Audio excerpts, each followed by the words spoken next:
Bismillahirrahmanirrahim. Assalamu alaikum, dear brothers and sisters. Please forgive me if I'm a little bit strange today giving my talk, because I've been feeling very sick and have a high fever, so I think that I am still going to be capable of giving a good talk. But if I do seem at all strange or weird, please forgive me. And also, today's talk is very important to me because it is really about my area in psychology, which is not just psychology, but what has in the past been called behavioral psychology. And I don't know how many of you know how great have been the negative feelings toward behavioral psychology in the world, but they are really severe. And in Islamic universities in particular, things are taught about behavioral psychology that make it seem like a really terrible thing. And so what I want to do is I want to go over I want to go over a little bit of the history of psychology and how it got up to behavioral psychology, and try and give you a feel for what it was like then. Because many of these things that people are arguing against in behavioral psychology is where I was at a certain point in my life, which was 30 or more years ago. So just as I have a good feel for how an atheist may feel, I have a good feel for how a behavioral psychologist was in the time when they were being attacked. They are still being attacked, but I think now that there are answers to all of the different complaints about behavioral psychology. And as we know, when we looked at the laws of learning last week, that behavioral psychology in a way started with Ivan Pavlov and his classical conditioning experiments. But they are not very useful dealing with everyday human behavior, because you have to pair it with a natural reflex. And human beings, we're not loaded with natural reflexes, so it would be a very limited kind of psychology. About the same time as Pavlov was doing this work, Freud came along. And, it seems strange to me that after all of these years, people are still arguing against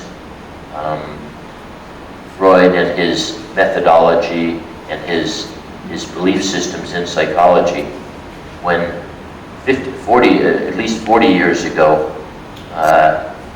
it had already been totally discounted and thrown out and was just part of history of psychology. And people are still arguing against him. I think the only thing we can really credit Freud with is bringing the attention of the world to the conscious and unconscious makeup of human beings. In other words, to bring the attention of society to the fact that there is a psychology and there is a sort of way at looking at human behavior and human emotions. As to his theories themselves, his theories of psychosexual development and his theories of dream analysis, other than probably a few places in Europe, I don't think you can really learn this anymore. And for many, many years, it's not been possible to learn in the United States. And no serious school of psychology or psychiatry would be teaching Freudian analysis. But he did generate a lot of feeling.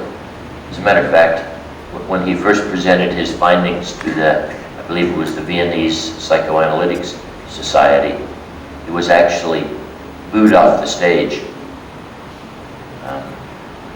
because his ideas seemed so bizarre to people, and something that not many people realize.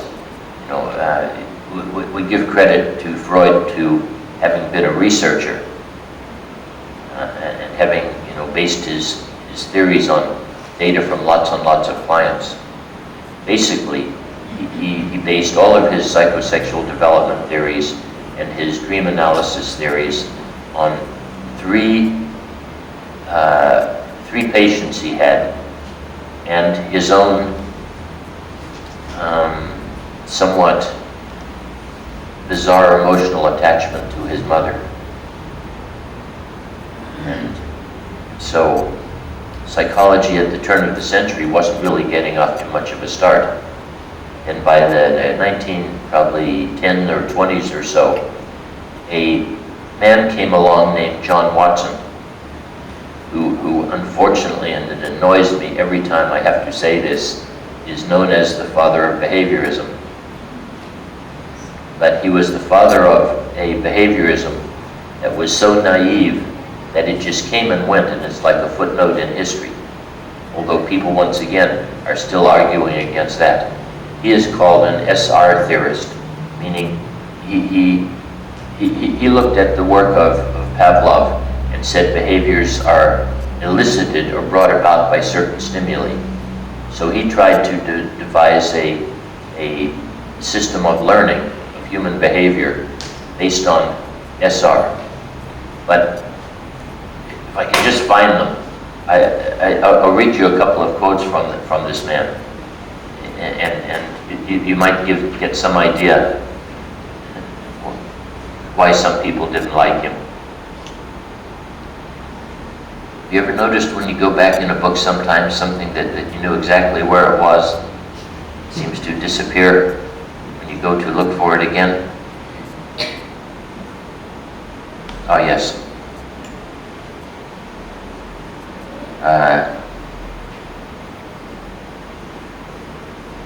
The effort to emulate physical and biological sciences by ignoring a person's spiritual and inner cognitive activities, which of course offended a lot of people greatly because we all know we think, was unequivocally established by John Watson, the founding father of behaviorism. He emphasized that people should be viewed as nothing more than animals. They are different from other animals only in the types of observable behavior they perform. To be scientific, psychologists should therefore not allow themselves to study humans in any manner different from their work with animals. Then he goes on to say, behaviorism attempts to do one thing, to apply the experimental study of man, the same kind of procedure and the same language of description that many researchers had found useful for so many years in the study of animals lower than man. We believed then, as we believe now, that man is an animal different from other animals only in the types of behavior he displays.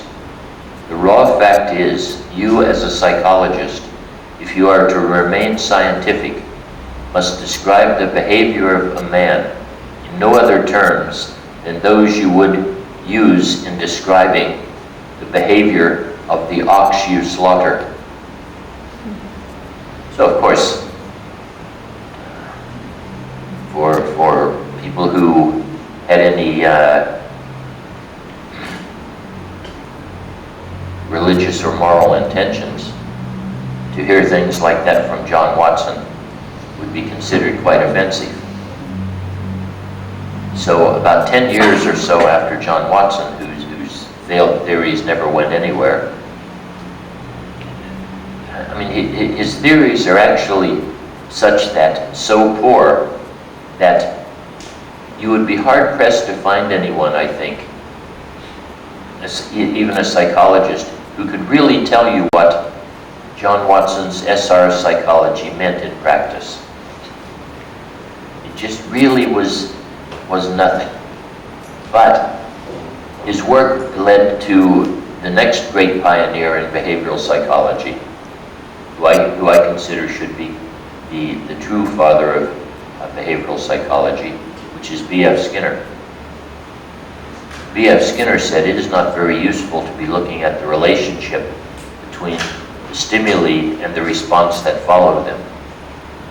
That what is really useful is to look at the responses and how those responses are affected by the stimuli that follow them.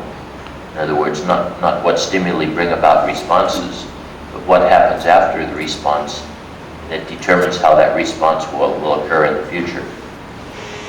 And in the 1930s or so, he developed essentially the complete laws of learning. Everything I've told you about the laws of learning, plus many other things about the laws of learning, are solely the work of B.F. Skinner. Then came the 1950s and 60s, and by then, behavioral psychology had really taken over. Not the John Watson SR psychology, but the Skinner operant psychology. Because as I have mentioned before, in the many thousands of experiments that have been done with it, all the way from the human being down to the amoeba, that it works in a certain lawful manner. And it always works in that lawful manner. So it appeared to be an extremely useful tool.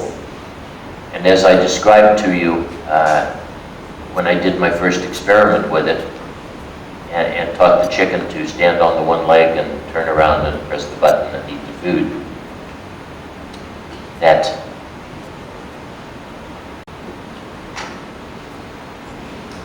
I was certainly not the only psychologist at that time who was. I guess I can't describe to you the enthusiasm for psychology at that time.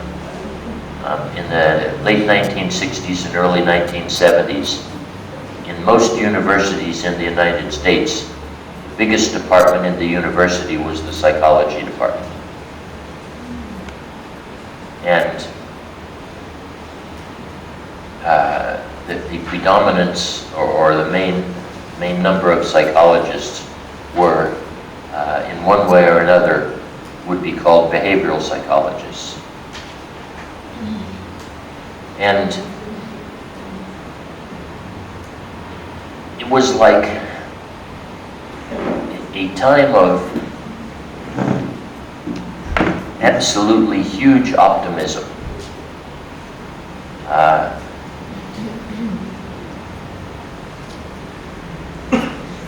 I went to various universities where it would be maybe several thousand undergraduates in psychology and a couple of hundred graduates in psychology and 40 or 50 professors in psychology.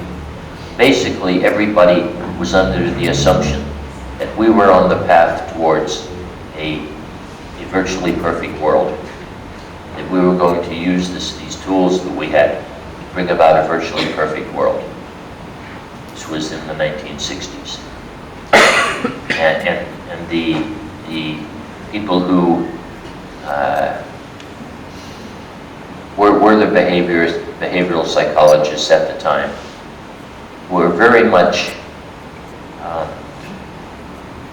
they were actually referred to as the white knights of the 20th century. The term white knights comes probably from the, I don't know, I hope it doesn't come from the time of the Crusaders, but if you've seen movies about the time when there were knights riding around in Britain and Europe, the white knights were the good guys and the black knights were the bad guys.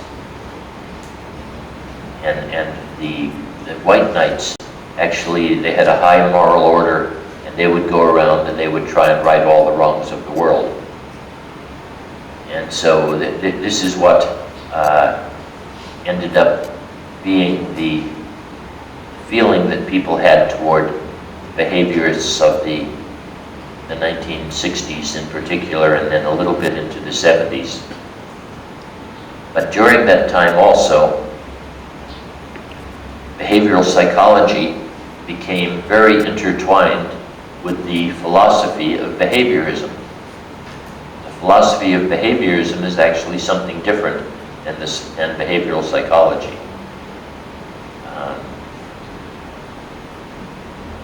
behaviorism includes a number of concepts that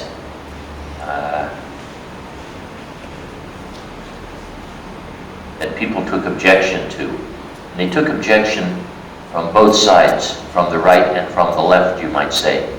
From the conservative religious side, people took objection, and from the leftist socialist side, people took objection.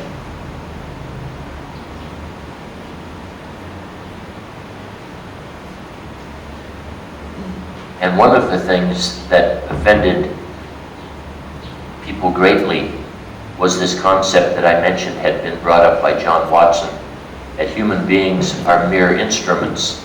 And they simply need to be exposed to certain environmental stimuli in order to obtain the responses expected by the researcher. And this was more of an argument against SR psychology, but I think we have to accept it as an argument against operant psychology, which was my area.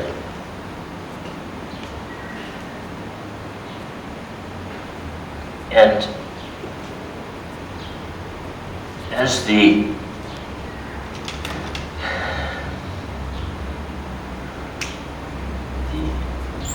hope nobody ever gets tired of seeing this drawing.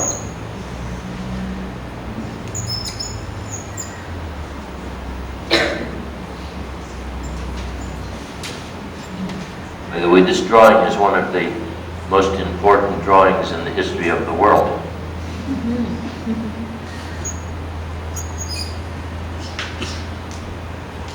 But that should be said by somebody else rather than me, because I'm the one who originally made up this drawing.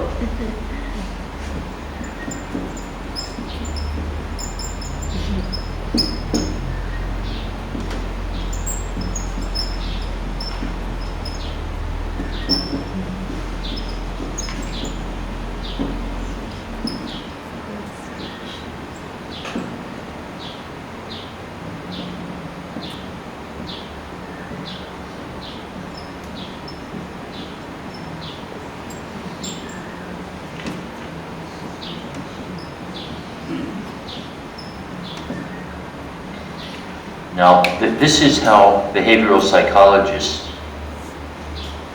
were viewing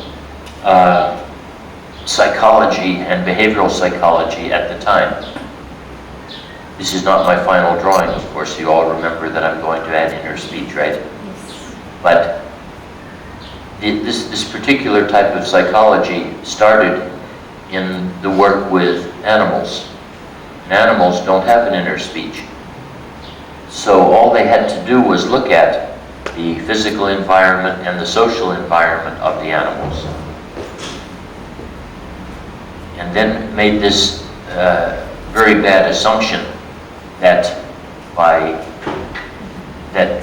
because people were no more than animals, when you start doing research on animals, you only look at these same things. This is where behavioral psychology started to go bad. And this would have been the way that it looked.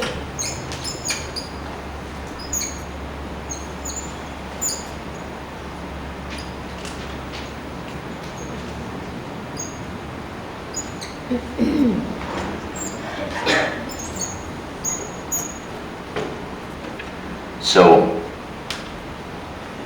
you have a response, goes into the black box, which is the consciousness or the mind of the human being, is followed by a positive or negative stimulus, and you get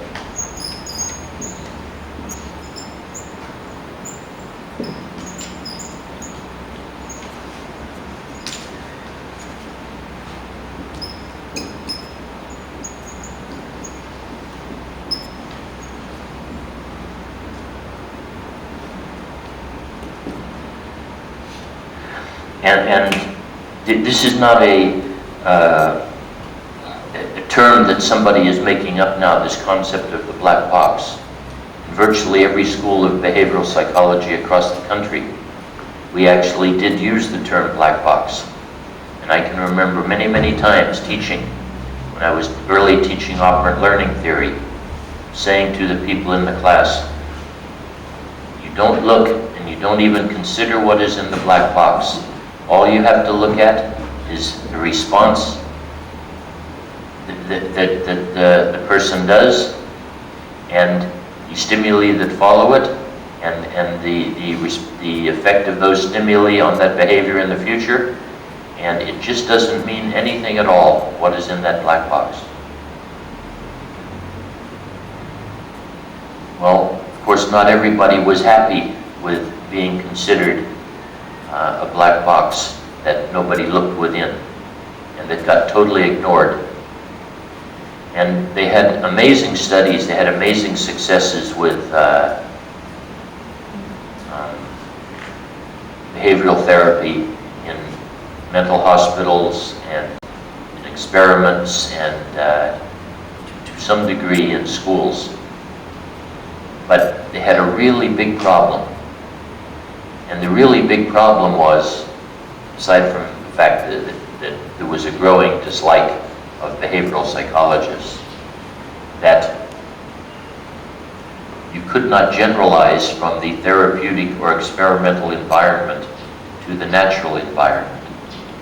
And so you get somebody in a therapeutic environment or an experimental environment, you can use these laws of learning, consider the person a black box, get them to do anything you want. But when they go outside of that experimental or therapeutic situation, then they just act like they always used to act. And so behaviors started to be saying, oh, this is a real problem. We thought we had the solution to the world's problems, but it's no good if we can only solve them in the laboratory or in the therapeutic environment. We have to be able to solve them in the natural environment. And then in the 1960s, a movie came out called Clockwork Orange. I don't know if anyone has ever heard of this movie, Clockwork Orange. At the time, it was a very famous movie. And it was about a little bit in the future from where we were then. And there were some sort of really bad and antisocial boys in a society that didn't allow antisocial behavior. And so basically the story was these the lives of these boys going around committing crimes and harming people and that until they are caught. And then they are taken into this building called the Behavior Modification Center. And you see them sitting in there strapped to various kinds of apparatus with electrodes to their heads and that. And when they come out, they are all real perfectly behaved. But they are all real perfectly behaved like zombies. And so this generated a real lot of bad feeling among people who would be considered on the left at the time, socialists and communists, in that the idea of taking away personal freedoms. Interestingly, communists who would support nobody's personal freedoms being taken away would be supporting Russia of the time, where, of course, people's personal freedoms were taken away and people were even killed for not agreeing with what the government policy was. And to give a personal account of how far this went, when I went to my second PhD program, which was at one of the branches of the State University of New York, because of my background with children's education, in America, all graduate students get money to go to school. Well, I mean, I don't know if they do now, but I mean, back then, not only did you get money, but you got a lot of money to go to school. You would get several times the national average wage to be a student. So they were going to give me my money on the basis that I would direct the State University of New York early childhood program and daycare center, where students and faculty would bring their children. And being a behavioral psychologist as I was, it was really clear to me that it would be possible to fix all the bad behavior in the school. And believe me, in the early 1970s, when the socialists and the communists were raising their children in America with the idea of you should be free to do anything you please, there were some really, really bad behaved kids in this school. So I said, no problem, we can fix this really easy. We will introduce what is referred to as a token economy. And we will make everything that is desirable in the school dependent on good behavior. And your good behavior would be essentially paid in tokens, little wooden tokens, which you can then later exchange. You want to go out and play on the playground? You have to give so many tokens. You have gotten so many tokens, you have to have been well behaved. If you're badly behaved, you don't get any tokens and you don't get any benefits, which seemed quite realistic to me in society. You see that it has always seemed to me that in society there should be rewards for that which is good for the individual and the group, and if not punishment, because I have never really believed much in punishment, that at a minimum you should not get things free for bad behavior, that you should lose the opportunity to have some of the good things that are available to people who are well behaved because of your bad behavior. Does this sound fairly reasonable, what I was suggesting to people? Well, it did not sound reasonable to the parents who were the faculty and the staff there, who not that I want to stereotype them, but probably at least half of them were lesbian feminist socialists wearing overalls, to give some sort of stereotype about them. And they demanded that I be removed from the position. Well, I mean, it was, you know, they brought me to that school because I was already, had already done one PhD program and was considered a real expert in that area. But it was a very tense social time in schools there. I mean, this particular school, there were riots virtually every day in the early 70s over issues of Vietnam War and civil rights and gay rights and whale rights and, you know, various kind of rights. So the administration refused to remove me. And these parents who were saying to me and to the administration, we're not going to let him take our children's freedom. Who is he to decide what is right and wrong behavior? My answer was, it's not really up to me to decide what is right and wrong behavior. Right and wrong behavior is decided by society. And if you have a child who wants to come into the preschool situation and feel free to go around and hit other kids all day, that it's not really an issue of am I right or am I wrong in saying that's not a good behavior. It's just clearly not a good behavior. But because of the time, people could not see that. So one night, a number of the parents broke into the preschool, piled all the tables and the chairs and the books and everything in the middle of the room and set it all on fire. At which point the administration said to me, look, we know what you want to do is good. We actually support it, but it's obvious we're not going to be allowed to do it. and the amount of trouble that it is causing we just can't accept it. So we're going to have to ask you to leave. A little more complicated than that, in that asking me to leave meant that my graduate stipend also came to an end. And I said, well, look, I'd be willing to leave, but you have to replace the money I'm supposed to get from some other source.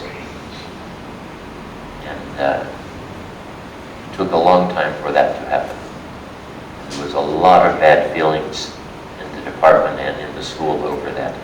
So I'm telling you this to give you some idea how really, really strong people's feelings were about this. B.F. Skinner, who I ended up getting to know very well, and who worked together actually on this we didn't call it the Khalifa program, and I'm not even sure he was a believer in God, and I was not a believer in God at the time, but we both hoped for a better world. And he was a really kind, nice old man. And he had hopes that these ideas, remember I told you when I did that first experiment with the chicken, I said to myself, wow, this is like a miracle. In 10 minutes I can teach an animal as dumb as a chicken to do this task. Why can't we teach human beings to grow up to be, good and decent human beings? It seemed quite reasonable.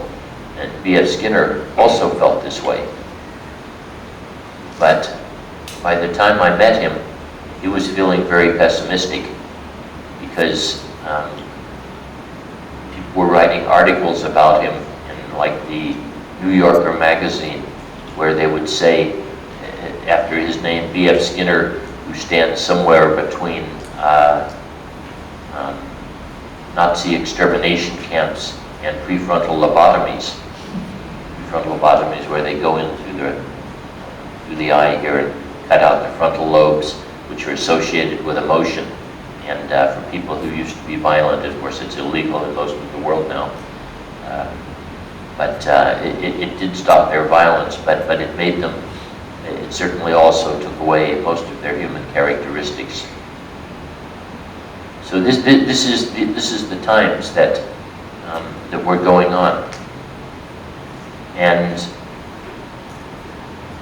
so there were all of those problems going on. There was behaviorism, which essentially was saying behaviorism was very much involved with determinism. And determinism says that you are the sum of the influences of your past. That is all you are. And that any decision you make, you are not really free to make that decision. Your decision is made for you by the circumstances and your interactions with the environment from the past. So it essentially took away the concept of human free will. And of course, the left was not receptive to the idea of God. On the other side, there were like the fundamentalist Christians who hated behavioral psychology because it didn't have any place for the spiritual aspect, didn't accept that a human being was not an animal, didn't accept that the human being had been created by God, and it didn't accept that a human being had been given free will by God. So we have virtually everyone in the country hating the behaviorists. But as I hope you have seen, these laws of learning that I have told you about, they are like really powerful things. There is just no question. If you can have a basic set of laws that work all the way from the amoeba up to the human being, they work the same way and they work every single time you do them, they work no matter who does the experiment, you can be pretty sure that you have caught on to the right set of laws. But there is this thing that happens sometimes, referred to in English as throwing out the baby with the bathwater. Is that a familiar term? people here? Well, of course, the bathwater is usually not very nice stuff, right? But the baby in the bathwater has great value. So when you throw out the bathwater, you also throw out the baby. You also throw out the thing of great value.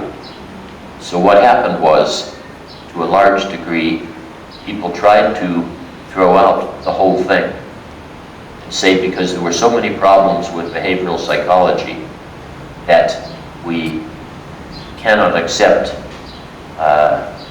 that these laws are valid. Additionally, people didn't want to accept the laws were valid because they said human beings are not animals, and laws that were developed for animals do not apply to human beings. Although it does actually happen to be the case that these laws that apply to animals do apply exactly to human beings.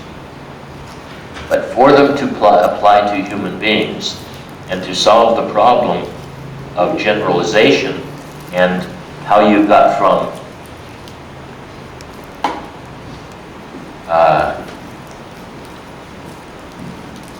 teaching somebody in a therapeutic or experimental environment and getting it to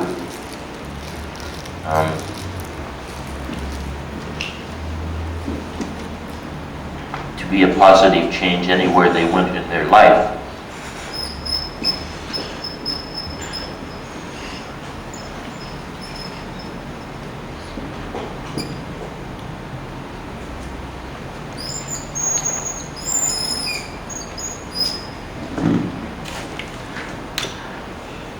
I had been looking for a solution to that problem. And although I had been very convinced of the concept of the black box, where you don't look inside the human brain because you can't see, or the human mind because you can't see what's in there, and I had been very influenced by the behaviorism and the behavioral psychology to say people were not more than animals, it was really clear to me, and I think it's clear to all of us, that we do think, and that we do have an inner speech.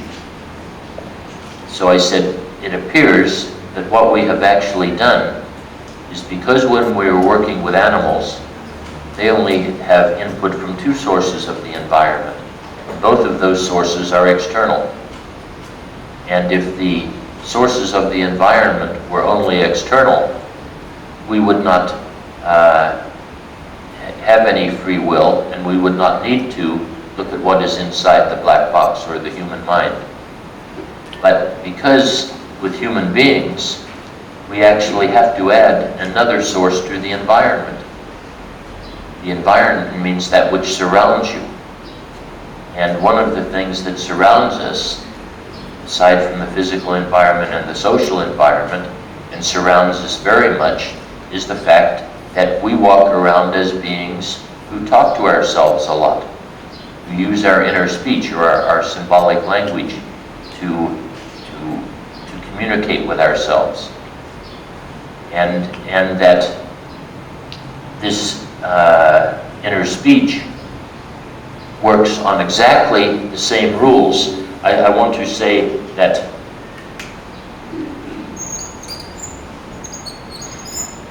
every single influence that comes in from any of these three sources and writes a message in here, that this message, the effect of this message on the total past learning history is going to be determined by the laws of operant conditioning. And that there is no difference at all in the effect of a social influence which is from an external environment or inner speech which is from the inner environment as far as the effect that they can have on us. Except that we have no control over the external environment, but we have virtually complete control over the inner environment. And I still remember the day I first wrote this down. It was a nice summer day, and I was sitting under a tree on Harvard University campus, and I had a meeting with B.F. Skinner in his office at don't remember, sometime in the afternoon, 2 or 3 o'clock. And these ideas had been going around in my head for some time, that there had to be a solution to the problem of generalization. And that the solution seemed to be to have a greater understanding of the environment, because it seemed really clear to me that since I think, I can assume other people think. And the influence when I think, and I think words to myself, these words to myself are no different than someone else's words to me, except I make a decision what they will be, not somebody else. So it seemed reasonable, logical, and even necessary to add a third source to the environment. So when I went into my meeting with B.F. Skinner and showed him this, he was like totally shocked. He said, "This goes against everything I have been saying all of my life." Because he had been talking about, he is one of the ones who coined the term the black box. He said that we don't look inside the human being, that we just look at these two sources of the environment. But he was not a dogmatic person.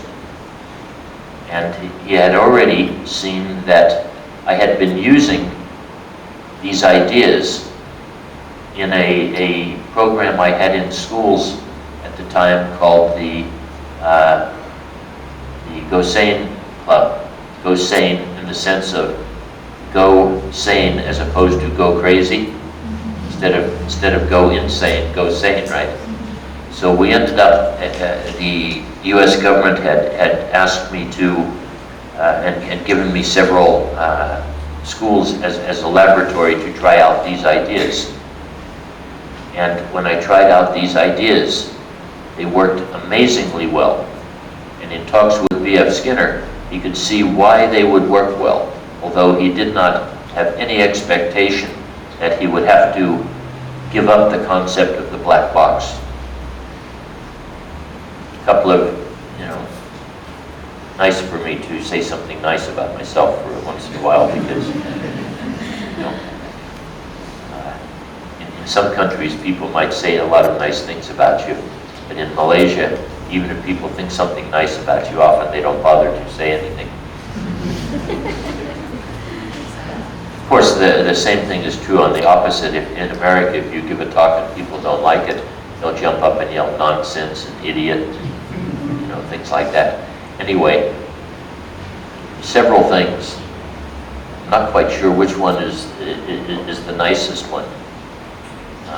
When I dropped in once to see B.F. Skinner and was talking to his secretary, she said, do you know what B.F. Skinner says, how he refers to you when he talks to other people in the department? And I said, no. He said he refers to me as the nice young man from Utah, because I was at the University of Utah at the time. And I thought, well, that's really nice, to have somebody describe me as the nice young man from Utah. But he also, to his associates, you remember I had mentioned that he had been feeling really quite depressed. Here he came up with a theoretical framework that he was absolutely convinced could bring about a good world. And for a while, thousands and thousands of people agreed that this could happen. There was a real expectation in the academic, psychological and academic community that this would happen. And then he saw it all fall apart. And then I come along, and I'm still doing it. And I still have the faith that you can make a much better world using this tool. And he sees me using behavioral psychology in a very different way. And why he was not so, and although he was shocked when I added this new aspect to the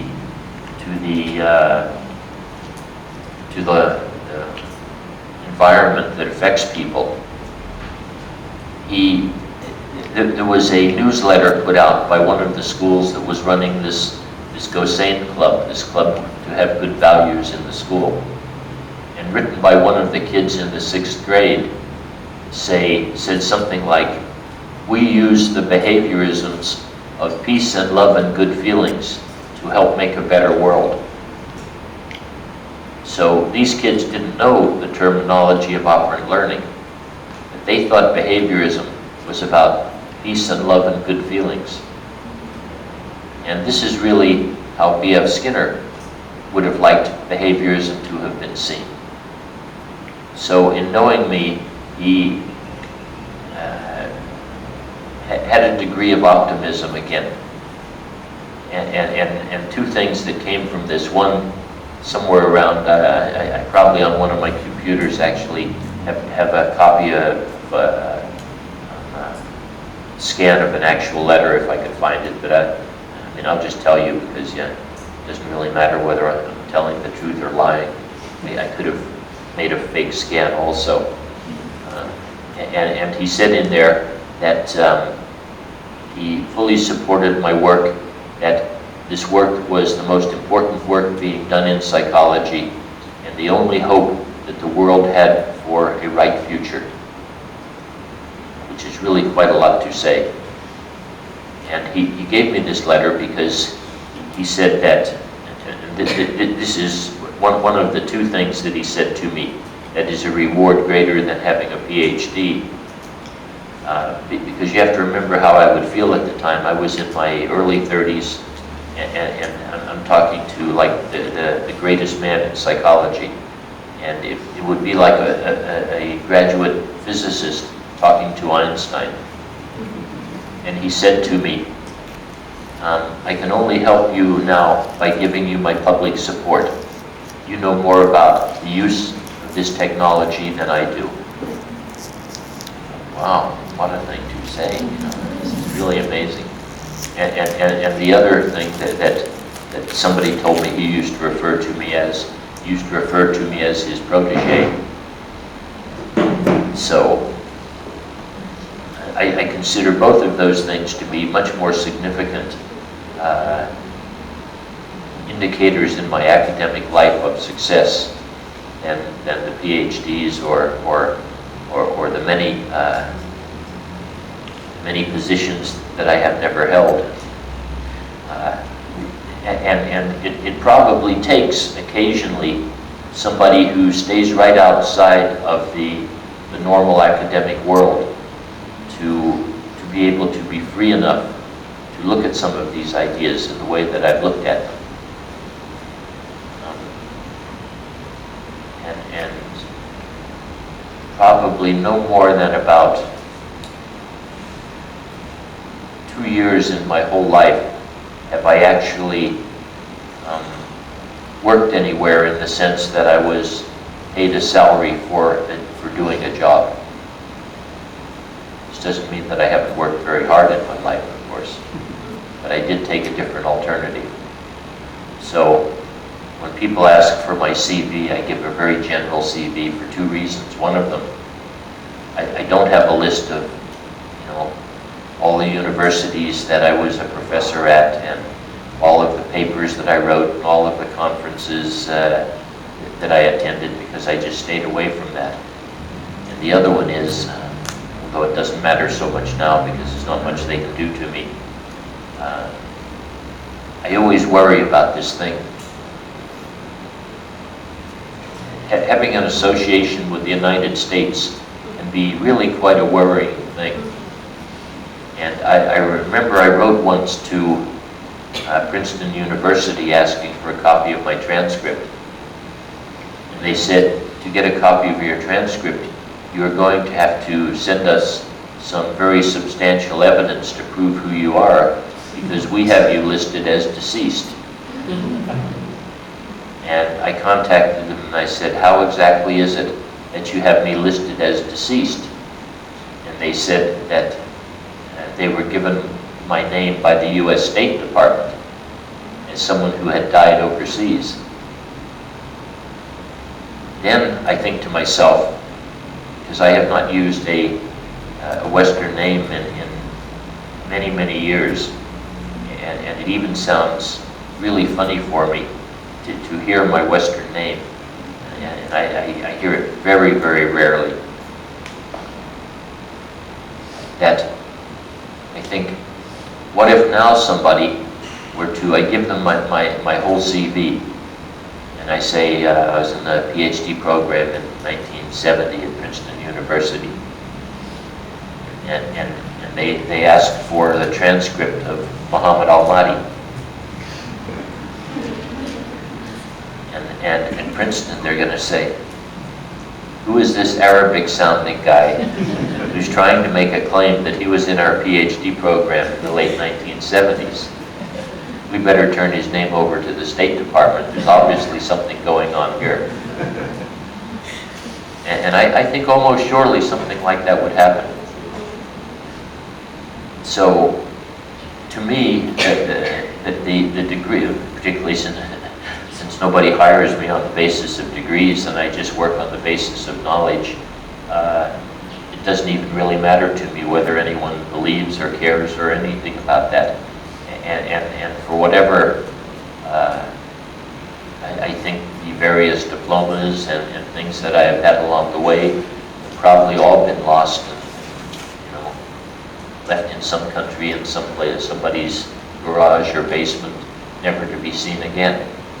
And it is a very different way of life, but I think it has allowed me to come up with some ideas that I would not have ever arrived at otherwise. So anyway, we have here this is a little bit about how Allah takes you places you never expect you are going to go. I never expected I was going to be a believer in God.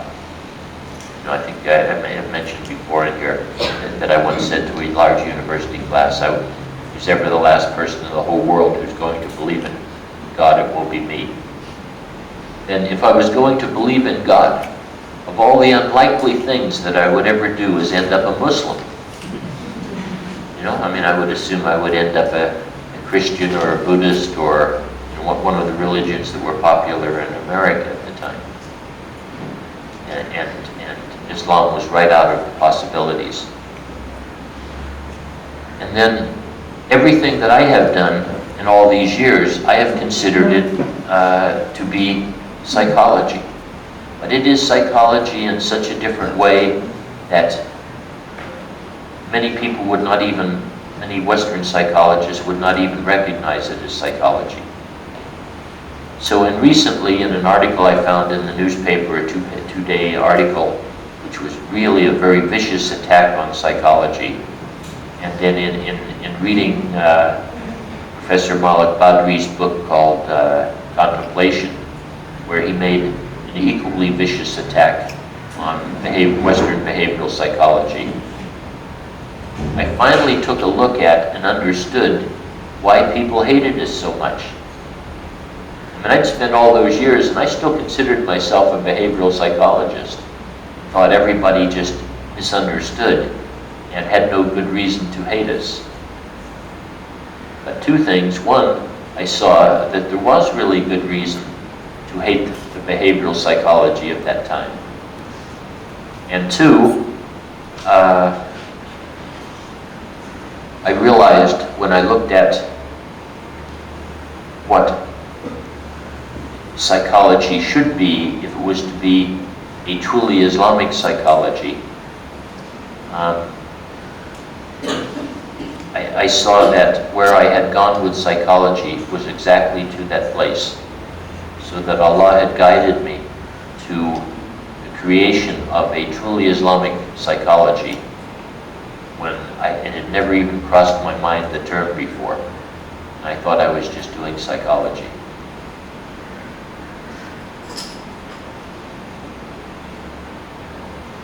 And I think I really take this very seriously, that this thing that I have said to you, and I take it seriously because I think I really am right on this, that Allah has set up certain rules. Allah wants His physical creation to go through a certain process. And he has set up certain rules by which he will work, by which he will interact with his physical creation and direct it. And when we look at physics in its basic sense, we see how Allah works with simple matter. Then when we look at chemistry, we see how Allah works with a very advanced form of physics, which we end up calling chemistry. But it is really based on something very close to the same laws. And then we get to biology. Biology is so complex, it's very hard for us to understand it. I mean, you know, we don't have really much idea at all what a one-celled organism is and what makes up a one-celled organism. I mean, we might be able to clone a Dolly sheep, but is there anyone who can make a one-celled amoeba from scratch? No, well, of course not. We don't even have a clue where to start. And so it seems very logical to me, since Allah has set up a set of rules by which to make sure all of his different levels of physical creation do what they are supposed to do and carry out his plan very well, that he has made a set of laws for human beings so that we can successfully carry out our role as Khalifa of Allah. It just seems logical that that would happen. And these laws that I talk about, I call the laws of learning, which are technically operant learning theory.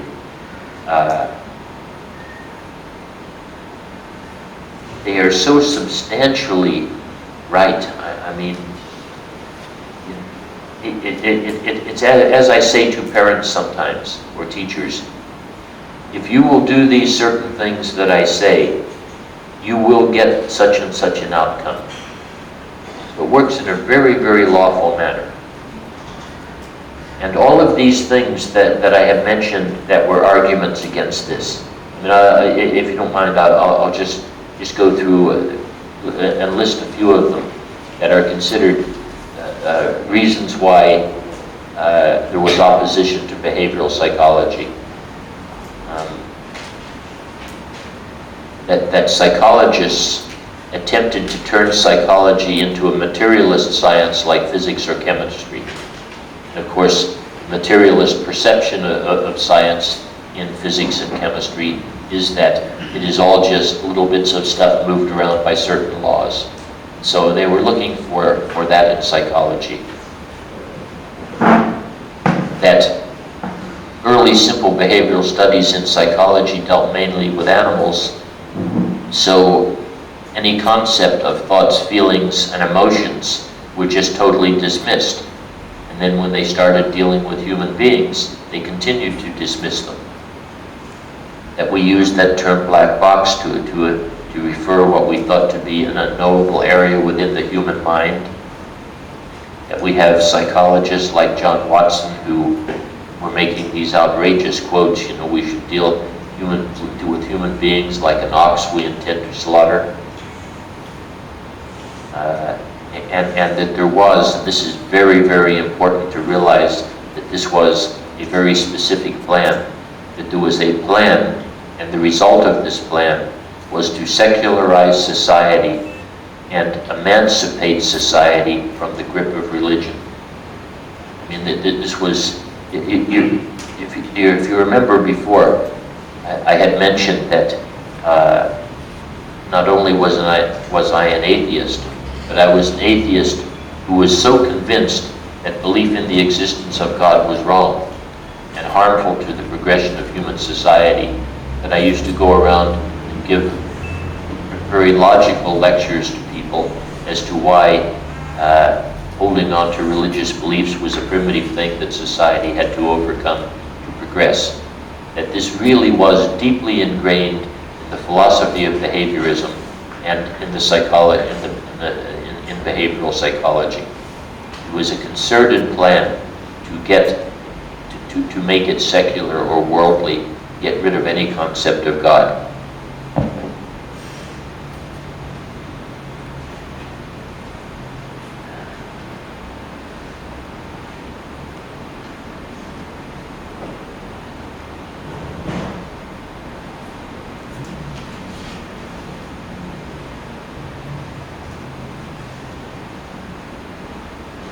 This is a quote from, another quote from John Watson. Related to what I'm just saying, human beings do not want to class themselves with other animals. They are willing to admit that they are animals, but something else in addition. It is this something else that causes the trouble. In this something else is bound up everything that is a problem to us, that is classed as religion, the hereafter, morals, love of children, love of parents, love of country, and the like. I mean, it is really shocking, you know, that an area in psychology purporting to want to do something good for the world are saying, I mean, this is a direct quote from him, and they really wanted to get rid of religion badly. That behavioral psychology adamantly denies that human beings have an innate good or evil nature, and that neither are any beliefs that human beings hold either true or false. So it's a philosophy of relativism. That people are not good or evil. They are just what they are as they are conditioned to be. There are no such thing as beliefs are true as false or true or false. There are just beliefs that people have been conditioned to believe. Then there is the idea that I have used the term blowing with the wind when I talk about behavioral drift. I say the wind always blows towards shaitan. It was really the idea that people should be left to blow with the wind, because it was well known that if you blow with the wind, you don't blow in a positive direction. And that they wanted values and beliefs to be determined by environmental stimuli, and that there was no place for any global ethical truths or moral standards in behavioral psychology or in the philosophy of behaviorism. I mean, really, everything we believe in Islam, they are saying we wanted to get rid of all of that. It excluded any notion of human freedom. It was inconceivable to even discuss and you know, when you know how graduate students and that will sit around and discuss all sorts of things. When I was coming close to this idea of adding this third concept to the environment and dealing with the thoughts and the feelings inside, it was like all of a sudden I was practically ostracized. You know, if I wanted to talk about thoughts and ideas and feelings, oh, you're not a psychologist anymore.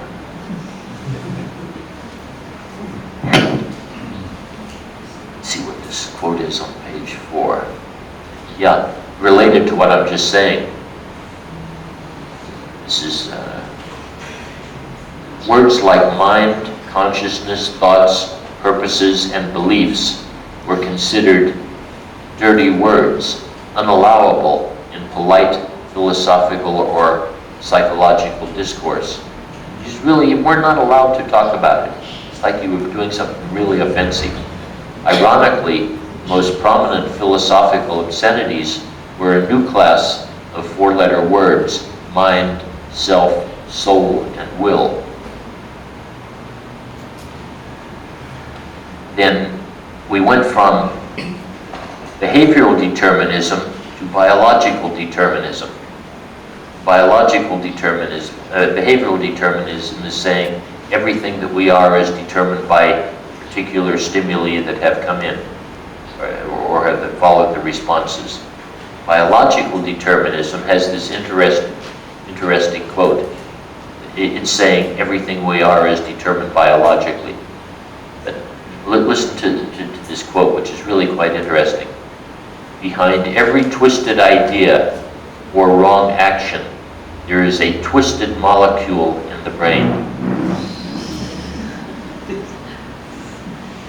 So it's not like people could make a free choice to do something wrong. As we know, of course, we are. If you did that, you have a twisted molecule in your brain. This is a real quote from a psychology book. And you remember how I had, I'm always accusing Rousseau, and it still might have been him who said to the French court, if he were to know every single, where every single particle was in the world right now, what direction it was going and how fast it was going, he could predict the whole future of the universe. So we have a very similar idea being presented here, which you will see. Theoretically, they believe that in the way inborn biological aspects interact with the environment is like a program in a computer's hard disk. If you happen to know all the particulars and variables, you can predict accurately the future behavior of the person concerned.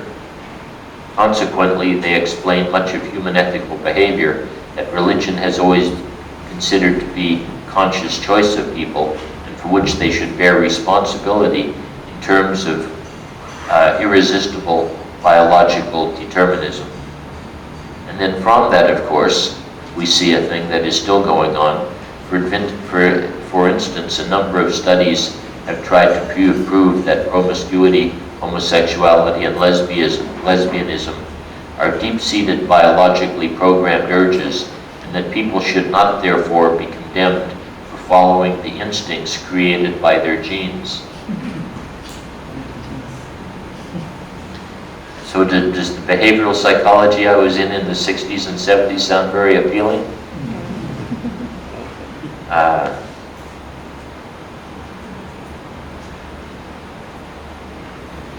So that optimism that I'm talking about that existed 40 or 50 years ago has really faded right now. And students in Islamic countries who are taught psychology are basically taught there was this really terrible thing in the past called behavioral psychology. And it was a really terrible thing. But luckily what I'm doing today answers all the problems to it.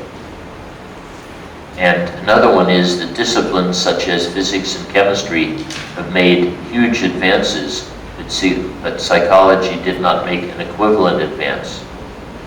Well, I'm not sure that this is true at all, because the understanding of operant learning is as significant a step in the understanding of the true nature of our relationship with the world and with Allah and His creation as Einsteinian relativity was. It is a really, really major step.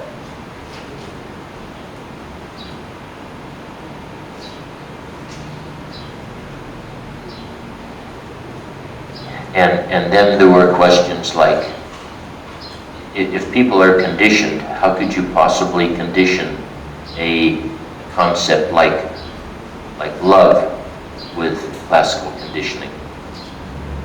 Well, I don't know how you could condition love with classical conditioning, but to condition love with operant conditioning is not very difficult at all. We teach the children in our Khalifah program in school to love Allah, and their love for Allah increases greatly. We set up some sort of circumstances where they will use their inner speech to keep letting themselves know how much they care about Allah and build that love for Allah. And as I said, every single input that goes in is based on the effects of the laws of learning or operant learning theory. And there is the claim that there has not been an all-embracing theory of psychology that has ever been developed. And it appears to me that operant learning theory, combined with this learning-based personality theory, is a very all-embracing theory. It covers absolutely every bit of learning for every human being in the whole world, and could not really be argued against. The problem is when they were trying to develop all-embracing theories, they tried to develop all-embracing theories of psychology which neglected people's inner feelings, their consciousness, their minds and their mental processes. So of course they never had a chance to succeed. And Western psychology is still obsessed with the scientific model.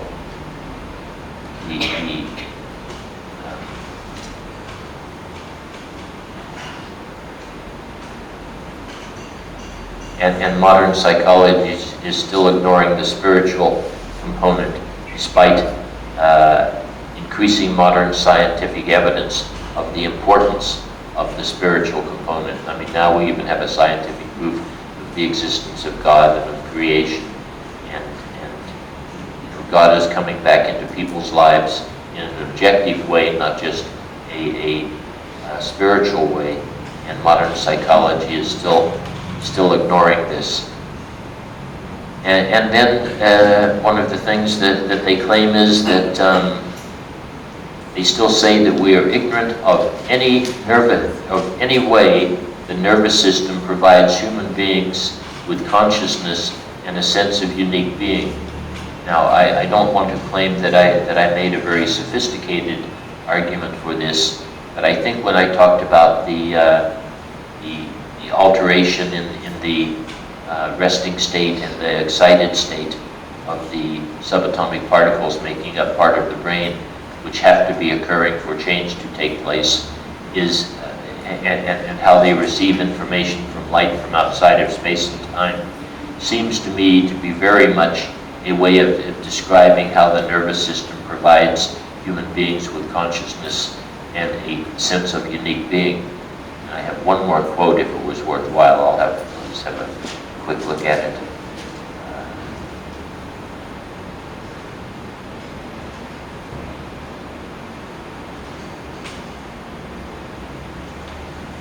Sure how worthwhile it is, but I will read it.